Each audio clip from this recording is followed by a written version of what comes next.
Acompáñame al Puente, un espacio diseñado para ayudarte a descubrir el propósito de Dios para tu vida. Hola amigos, bienvenidos al Puente de hoy. Hoy vamos a estar hablando acerca del tema fortaleza que viene de Dios. Vamos a orar al Señor. Padre, te damos muchas gracias por estar aquí hoy, con tu presencia siempre llenando nuestras vidas.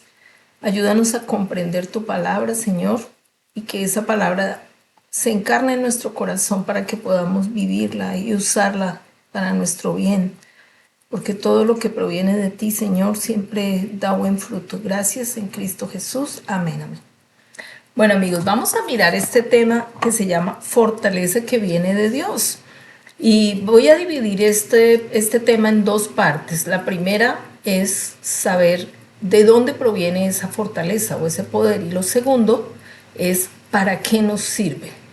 Entonces vamos a ir a la primera parte y vamos a leer el libro de Efesios capítulo 6 versículo 10. Vamos a leer acá qué dice la palabra del Señor. Efesios capítulo 6 verso 10 dice: Por lo demás, hermanos míos, fortaleceos en el Señor y en el poder de su fuerza. Hablamos de muchas fuentes de fortaleza y en general pues sabemos que una buena alimentación, el ejercicio, muchas cosas que sabemos que son nuestra responsabilidad porque debemos de cuidar este templo, este cuerpo que es el templo del Espíritu Santo y que además debemos dar cuenta también a Dios por la administración de este cuerpo. Así que es nuestra responsabilidad cuidarlo bien, darle buena alimentación, darle como un balance en todas las cosas, ¿no? Y sabemos que esa parte física es importante, pero también tenemos que cuidar este hombre interior y como dice acá, debemos fortalecernos en el Señor también, no solamente la parte física, sino también esa parte interior que solamente la podemos mantener fortalecida por medio de lo que recibimos de Dios. No hay manera de que nosotros podamos producir esa fortaleza interior por nuestra propia cuenta. Es algo que viene de parte de Dios, es algo que es externo. Nosotros podemos tal vez cuidar nuestro cuerpo y darle buen mantenimiento y ejercitarnos y mantenernos en un estado. Pero esa fortaleza interior viene de parte de Dios a nuestra vida y por eso cuando nos desconectamos de Dios, cuando no estamos a paz con Dios, cuando hay algo que no está bien en esa relación con Dios, quien es nuestro creador, en nuestro hombre interior hay inestabilidad. En nuestro hombre interior entra la ansiedad, la angustia, la preocupación, la tristeza, la soledad, la amargura, el resentimiento y cantidad de emociones negativas que causan que esa fortaleza interior disminuya o casi que no esté. Y la persona muchas veces se pregunta por qué no es capaz de salir adelante con un proyecto o de proponerse hacer algo y buscar algo diferente para salir de una situación, de una condición. Y simplemente es porque realmente una persona que perdió la comunicación con Dios no tiene dentro de sí ni va a tener nunca ese poder, esa fuerza para levantarse por sí mismo y hacer algo por su vida, ¿sí? Entonces debemos de entender esa parte. Ahora vamos a mirar cuáles son esas fuentes divinas de poder. Y en primer lugar la Biblia dice que la principal fuente de poder es el Espíritu Santo. Y vamos a mirar la Biblia acá en el libro de Hechos, en el capítulo 1, en el verso 8.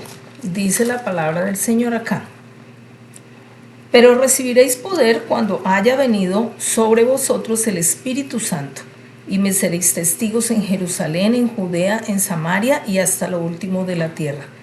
Esta es una palabra, una promesa que el Señor Jesús le dio a sus discípulos cuando Él partió ya. Una vez resucitó y Él ascendió al cielo, los discípulos estaban tristes, desanimados, estaban asustados también por las condiciones, cómo estaban cambiando en términos de persecución. Y el Señor les dice que se estuvieran en un lugar y que recibirían ese poder cuando el Espíritu Santo viniera sobre ellos. Entonces, una vez el Espíritu Santo vino sobre la tierra, y tocó a estos discípulos, ellos empezaron a orar por las personas en adelante y al imponerles las manos, el Espíritu Santo era impartido en las personas. Hoy en día vemos cómo el Espíritu Santo ha tocado miles de vidas, millones de vidas en el mundo y a lo largo de la historia, y esto no va a parar, obviamente, hasta la venida del Señor. Esto seguirá ocurriendo. El Espíritu Santo está activo en este momento en la tierra y es un poder que viene de Dios, no es un poder que viene de nosotros, es un poder exterior que viene del Señor para darnos esa fortaleza. Pero eso lo explicaremos más adelante. Entonces, esa palabra poder que habla acá viene del griego que es la palabra dunamis y significa una nueva y mayor fuerza que ha entrado y está trabajando en este mundo inferior. Es decir, es una fortaleza que viene de Dios directamente para operar en este mundo inferior, en este mundo donde no hay esa fuerza, pero Dios nos la provee para que podamos ser nosotros primeramente testigos, dice acá, del Evangelio, que nosotros tengamos la fuerza interior y la fuerza exterior y la fuerza física y ese poder espiritual para poder predicar el Evangelio. Es una de las tareas o una de las razones por la que el Espíritu Santo viene sobre el creyente, para que el creyente tenga ese poder de testificar, tenga ese poder de impartir el Evangelio a las personas con autoridad y también muchas veces obrando milagros y interviniendo pues a través de la oración poderosa en las personas. Ahora, ¿qué más? Otra fuente de poder que viene de Dios para el creyente o para las personas, hablo del creyente porque el Espíritu Santo solamente puede estar activo en la vida de la persona que ha nacido de nuevo, en esa persona que ha tomado una decisión de dejar esa vieja vida, de arrepentirse de sus pecados y volverse en amistad con Dios. Y es entonces cuando el Espíritu Santo viene a vivir sobre esta persona para que tenga la fuerza para continuar en ese caminar de la vida. El Espíritu Santo dice la Biblia que Él es un adelanto, son las arras de la herencia que vamos a tener en la eternidad. Es decir, Él es solamente una pequeña porción, aunque Él es muy grande, poderoso es Dios en la tierra obrando. Pero cuando hablo de que es una pequeña porción, quiero decir que es las primicias, lo primero que vamos a recibir y el restante está en la eternidad. Entonces, ¿qué más? A ver, en segundo lugar, el gozo del Señor es otra fuente de poder. El gozo del Señor, ¿por qué? Por el perdón de pecados. Vamos a mirar la palabra en el libro de Nehemías, capítulo 8, del 8 al 10. ¿Por qué el gozo del Señor? Por el perdón de pecados. Nehemías 8, del 8 al 10, dice la palabra que en esa época Nehemías había llegado a reconstruir los muros de Jerusalén. Él se había ido a cumplir esta misión y llegó un momento donde él tenía que hablarle a las personas, leerles la palabra, leer la ley de Dios delante de estas personas que por muchísimos años habían estado sin ley, habían estado sin un templo, sin entender. Había generaciones nuevas, hay niños y jóvenes que no habían entendido esto y estaban viviendo pues de cualquier manera. Pero la Biblia dice que Nehemías empezaron los sacerdotes, dice que el sacerdote Esdras y los levitas le hacían entender al pueblo, le hacían entender las escrituras, les hacían entender la ley. Y cuando las personas de Jerusalén empezaron a escuchar la ley de Dios y empezaron a darse cuenta frente a la ley, cómo ellos estaban viviendo, dice que ellos empezaron a llorar. Ellos empezaron a sentir un dolor muy profundo porque se dieron cuenta que estaban viviendo muy, muy lejos de lo que Dios pedía, de lo que Dios había escrito en su ley. Entonces el corazón de ellos se puso muy triste y las personas empezaron a llorar de dolor y de arrepentimiento por su conducta, porque hermano, amigo, cuando uno mira la palabra de Dios y cuando uno empieza a entender el camino que uno lleva y los caminos del Señor, uno se confronta. Amigos, y muchas personas no quieren leer la palabra de Dios, no porque les dé pereza o se distraigan. No, en el fondo lo que no quieren es confrontar su vida con la palabra. No quieren confrontar su vida de pecado, no quieren aceptar que están viviendo alejados de la palabra de Dios, alejados de la ley de Dios. Pero Dios nos da mucha oportunidad, Él siempre con amor nos llama y nos enseña, y es lo que Él estaba haciendo acá. Entonces dice que Él les habló a las personas y entonces ellos empezaron a llorar y empezaron a estar muy tristes, y dice acá, Nehemías 8:8. Y leían el libro de la ley de Dios claramente y ponían el sentido, es decir, ellos meditaban en lo que leían, de modo que entendiesen la lectura. Y Nehemías el gobernador y el sacerdote Esdras escriba y los levitas que hacían entender al pueblo dijeron a todo el pueblo: Día santo es a Jehová nuestro Dios. No se entristezcan ni lloren, porque todo el pueblo lloraba oyendo las palabras de la ley. Luego les dijo: vayan, coman grosuras y beban vino dulce, y envíen porciones a los que no tienen nada preparado, porque día santo es a nuestro Dios. No se entristezcan, porque el gozo del Señor es nuestra fuerza.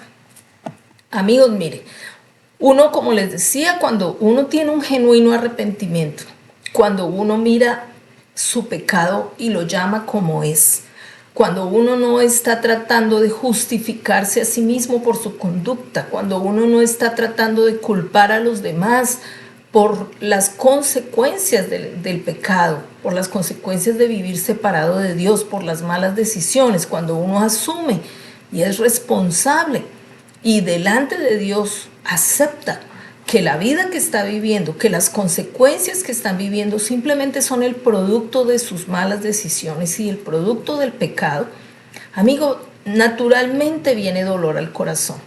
Y la palabra lo enseña, y Jesús lo enseñó en la parábola del hijo pródigo, y enseña a Jesús que ese jovencito se había ido y había ido a vivir perdidamente. Y estando en una gran mala situación, dice que él volvió en sí. Entendió que estaba mal lo que estaba haciendo y él pensó en su corazón en primer lugar, lejos de su padre, él pensó y dijo: he pecado. Oiga bien que el joven no dijo: mi padre me echó, ni estoy aquí viviendo mal porque mi papá me dejó salir con la plata y debió haberme retenido. Estoy aquí mal porque mi hermano no me ayudó a pensar con claridad, sino que me dejó ir a gastarme la herencia. Estoy aquí mal porque esos malos amigos me influenciaron. No, este joven aceptó su responsabilidad y él dijo: he pecado contra el cielo y contra ti. Le dijo, él pensó en su corazón, dice que él pensó antes de ir a hablar con su padre, él entró en razón, él se arrepintió. No había llegado allá, pero él ya había tomado una decisión. Entonces, amigo, él estaba triste y en medio de su tristeza, él pensó: he pecado contra el cielo y contra ti, voy a decirle a mi papá, no soy digno de ser llamado tu hijo, ponme como uno de tus jornaleros. El joven que antes había sido soberbio, que creía que lo merecía todo, que necesitaba a su papá darle lo que quisiera porque era él, ahora decía: yo he pecado, no merezco ser llamado ni siquiera tu hijo y ponme al menos como uno de tus jornaleros. Él cambió su conducta, él se volvió una persona humilde, él aceptó que él había fallado, había pecado y que no merecía ni siquiera ser llamado hijo. Pero la Biblia dice que este joven volvió a su casa con esa intención, con la intención de ser un jornalero y de pedir perdón. Él no fue buscando riquezas ni fue buscando la bendición de su papá. Amigo, cuando tenemos un verdadero arrepentimiento, uno no va buscando que Dios le recompense por arrepentirse. Uno no va buscando como diciendo: bueno, aquí estoy, ya me arrepentí, yo ya me volví a Dios, bueno, que empiecen a caer aquí las bendiciones porque ahora sí Dios me va a arreglar la vida. Así no es la conducta de un verdadero arrepentido. Esa es la conducta de un soberbio, de una persona que no ha aceptado su pecado. Pero la conducta de una persona que verdaderamente está arrepentida es como la de este hijo pródigo. He pecado contra el cielo y contra ti, no soy digno de ser llamado tu hijo y hazme como un jornalero. Cuando uno se arrepiente de verdad, uno dice, no soy digno de que me perdones, no soy digno de que me des nada, solo perdóname y haz conmigo lo que tengas que hacer. Si no me quieres devolver lo que tenía, no me lo devuelvas, ponme a hacer lo que quieras y donde quieras porque yo sé que he pecado. Esa es la conducta de un arrepentido y el corazón está muy triste. Y estas personas en Nehemías estaban muy tristes. Y entonces ellos les dicen, ya no lloren más, hoy es el día del Señor, hoy es día de perdón. Ustedes están llorando de arrepentimiento y eso es importante, pero no se queden en ese dolor del arrepentimiento. Ustedes tienen que celebrar que Dios los perdonó, que ahora entienden la ley, que la pueden seguir, porque ese gozo del perdón va a ser lo que les dé la fortaleza. Entonces, amigo, cuando usted se arrepiente, usted sí está triste, pero no debe quedarse en esa tristeza y el dolor. Sí en un corazón humilde, pero no entristecido, condenado, sintiéndose miserable todo el tiempo, no. Usted tiene que levantarse de ese dolor y reconocer el amor de Dios y poder sentir ese gozo de ser perdonado. Ahora, ¿qué más? Tercer lugar, la otra fuente de poder es la sangre del Señor Jesús. Y dice Apocalipsis 12:11, y ellos le han vencido por medio de la sangre del Cordero y de la palabra del testimonio de ellos, y menospreciaron sus vidas hasta la muerte. La tercera fuente de poder que podemos hablar hoy, porque hay varias, pero hablaré de estas tres. Ya vimos la primera, que es el Espíritu Santo, la segunda, que es el perdón de pecados, el arrepentimiento, el gozo que da el perdón. Y en tercer lugar, la sangre del Señor. Apocalipsis 12:11 dice que hemos vencido. ¿A quién hemos vencido? Hemos vencido a Satanás. ¿Nosotros lo hemos vencido? No, Jesús lo venció. ¿Cómo lo venció? Con el derramamiento de su sangre y entregando su vida. Pero nosotros, que hemos creído a Jesús, hemos vencido por medio de esa sangre y por medio de la palabra de nuestro testimonio, es decir, en la medida que predicamos, en la medida que vivimos una vida que honre el sacrificio del Señor, entonces nosotros estamos venciendo al enemigo, estamos dando esa guerra espiritual y estamos demostrando que sí podemos vivir una vida recta, pero de la mano del Señor. Entonces, vamos a mirar ahora aquí rápidamente cuáles son, para qué nosotros queremos ese poder. Ahora ya hablamos, bueno, ya entendimos que tenemos el poder del Espíritu Santo, el poder del gozo de ser perdonados y el poder de la sangre de Jesús. Y ahora que ya sé que existe y que está ahí, ¿para qué lo necesito? ¿Para qué lo puedo usar? ¿Cómo me funciona esto? Entonces, en primer lugar, vamos a mirar acá Efesios 3, 16 al 21. ¿Qué dice? Dice acá Efesios 3, 16 al 21. ¿Para qué nos sirve el poder, ese poder? Dice, para que les dé conforme a las riquezas de su gloria al ser fortalecidos con poder en el hombre interior por su Espíritu. ¿Cuál Espíritu? El Espíritu Santo, es decir, el poder del Espíritu Santo, para que habite Cristo por la fe en vuestros corazones, a fin de que arraigados y cimentados en amor, sean plenamente capaces de comprender con todos los santos, es decir, con todos los creyentes, cuál es la anchura, la longitud, la profundidad y la altura, y de conocer el amor de Cristo que excede todo conocimiento, para que sean llenos de toda la plenitud de Dios. En pocas palabras, ¿qué quiere decir esto, amigos? Primeramente, que el poder del Espíritu Santo me sirve para fortalecer mi hombre interior, porque como decíamos al principio, yo no puedo por mí mismo darme esa fuerza interior.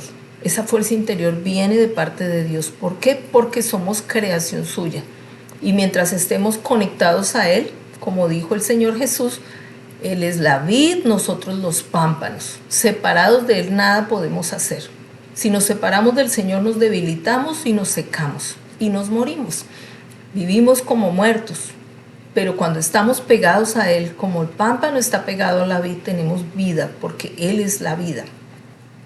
Segundo, ¿para qué más el poder del Espíritu Santo? Para que por la fe en Cristo, Él habite en nuestro corazón. ¿Cómo nosotros podemos saber o cómo podemos nosotros tener esa seguridad de lo que hemos creído. ¿Cómo puedo yo saber que al creer en Jesús, Él verdaderamente existe en mí y que Él me ayuda? Amigo, porque cuando usted hace una conversión genuina, cuando usted se arrepiente sinceramente y el poder del Espíritu Santo viene a su vida, usted siente esa convicción en su corazón y nunca más se vuelve a sentir solo. Usted nunca más se vuelve a sentir solo, nunca. Usted siente literalmente la compañía del Señor a donde usted quiera que vaya, porque hay un gozo interior que le da a usted esa convicción. No es algo que se pueda explicar con palabras, es algo que se tiene que vivir. Si usted verdaderamente se arrepiente de pecado, si usted busca de corazón al Señor, Él viene a su vida y usted nunca más estará solo. Tercer lugar, dice, para que pueda haber en nosotros un amor tan profundo que nos mantenga fuertes en el saber lo ancho, lo grande, lo profundo que es el amor de Dios. Es decir, cuando el Espíritu Santo habita en nosotros, Él nos da convicción de ese amor de Dios, de que Él nos ama, de que su amor es ancho, alto, grande, profundo, y que nosotros podemos sentir también amor hacia Él, porque en la medida en que usted siente amor hacia Dios, usted es un hijo obediente. Usted se vuelve obediente no por obligación, no por imposición, sino por amor a aquel que lo ama a usted primero, porque hay gratitud en su corazón de volver a tener gozo, de ser perdonado, y ese gozo y esa paz y ese amor que usted siente lo hace ser obediente. Usted ya no quiere ofender a Dios, no porque lo diga un pastor, no porque se lo imponga una persona, es porque usted ama a Dios y no lo quiere volver a ofender. Él ya lo perdonó, usted se sintió perdonado y usted no quiere volver a ofender. Es así.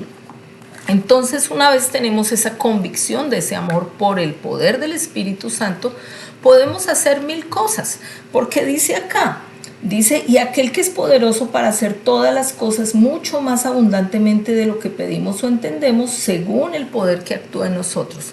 Amigo, porque ese poder está en nosotros, nos da esa convicción de ser amados por Dios. Podemos al mismo tiempo amar a Dios y entonces tenemos energías.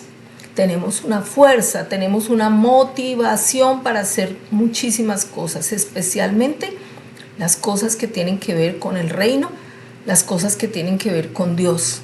Y entendemos que nuestra vida sí vale, y entendemos que sí podemos salir adelante, y entendemos que podemos superar los traumas, podemos superar el daño que nos hayan hecho, podemos superar el odio, podemos superar las dolencias físicas, podemos superar muchísimas cosas por el amor que Dios ha puesto en nosotros hacia Él y por el amor como tal de Dios que es grande hacia nosotros.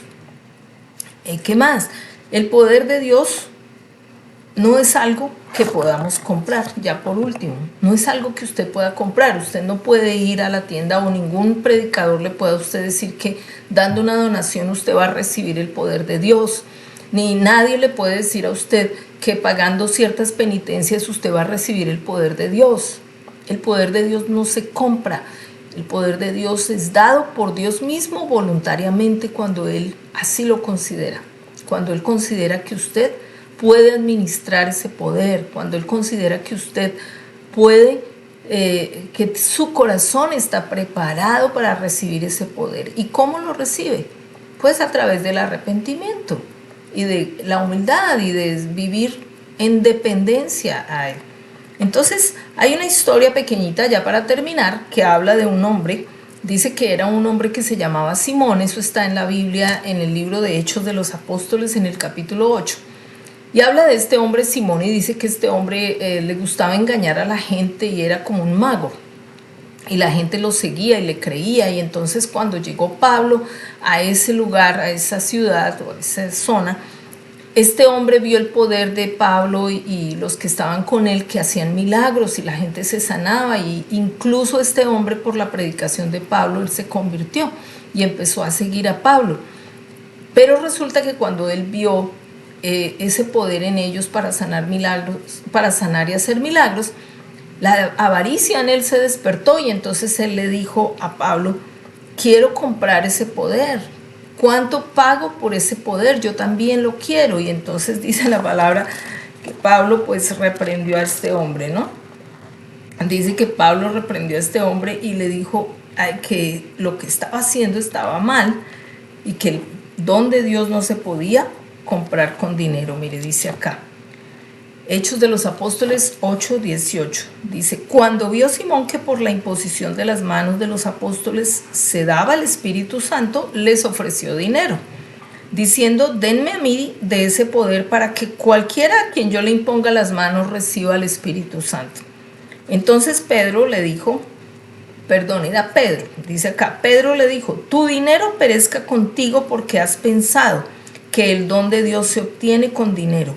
No tienes tu parte ni suerte en este asunto porque tu corazón no es recto delante de Dios. Amigo, el poder de Dios no va a venir simplemente porque usted lo quiere. El poder de Dios va a venir porque Dios considera que usted es digno de administrar ese poder.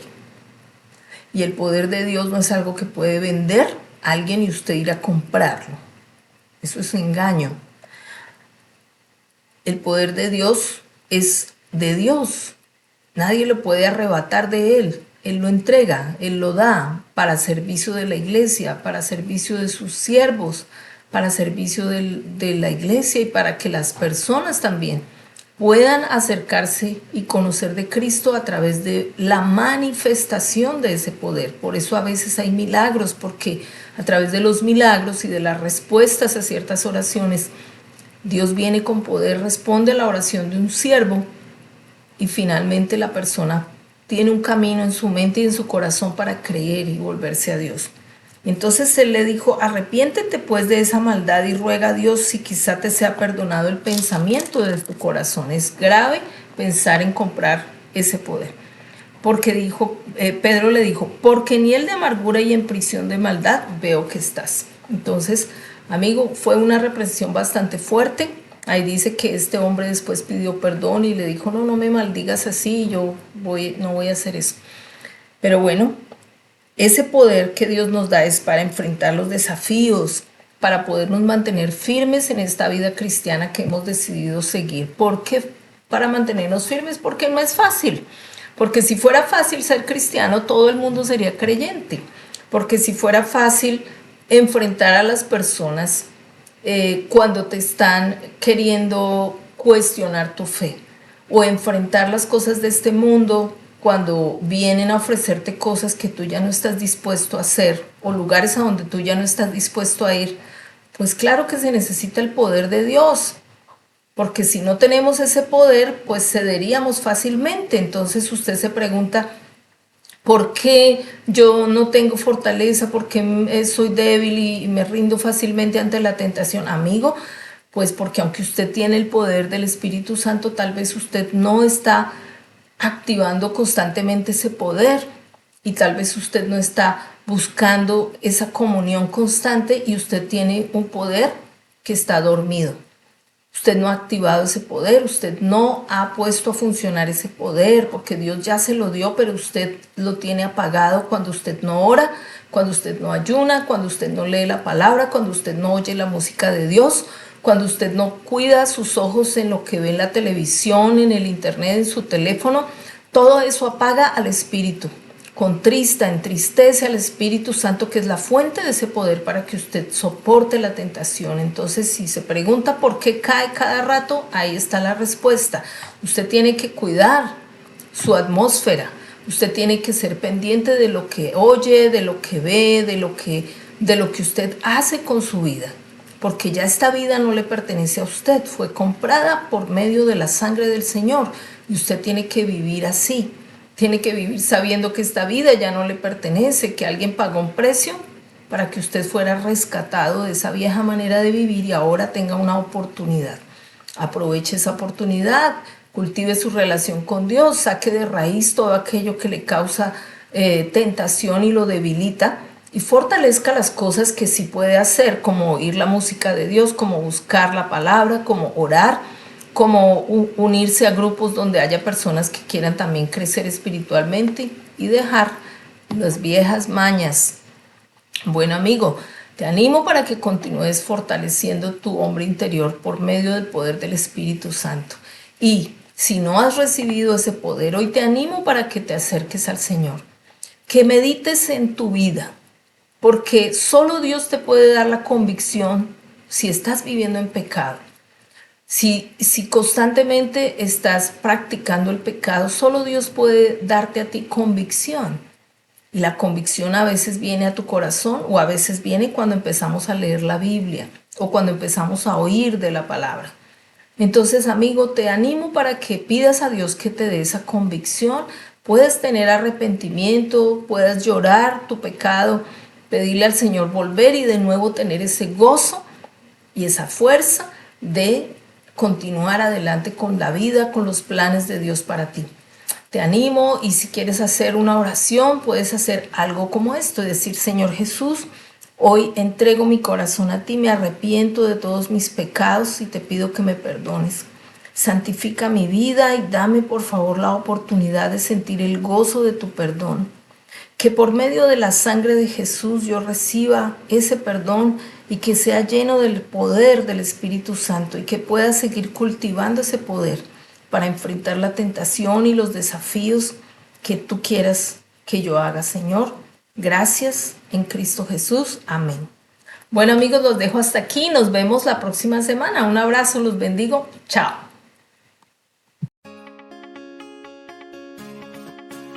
Acompáñame al puente, un espacio diseñado para ayudarte a descubrir el propósito de Dios para tu vida.